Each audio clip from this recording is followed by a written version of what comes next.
అవగాహన లేకపోవడం వల్ల కొన్ని దీనిల వలన అతనికే మున్సిపల్ చైర్మన్ మళ్ళీ కమిషనర్గా ఈ ధర్మవరం మున్సిపాలిటీ పోస్టింగ్ పడడం జరిగింది. దాని విషయంలో ధర్నా చేయడానికి రాలే, కాలర్ బట్టి బయటకు ఇచ్చడానికి వచ్చినాయి.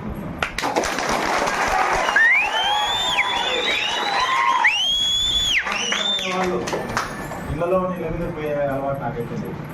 ఆఫీస్ లేక వస్తే అదే పనే జరుగుతుంది.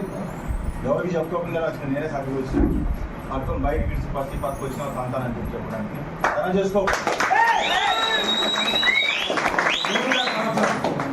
2021 నుంచి 2023 ఎలక్షన్ల ముందు వరకు అతనే ఉన్నాడు. ఎన్నో ఇబ్బందులు పెట్టినాడు.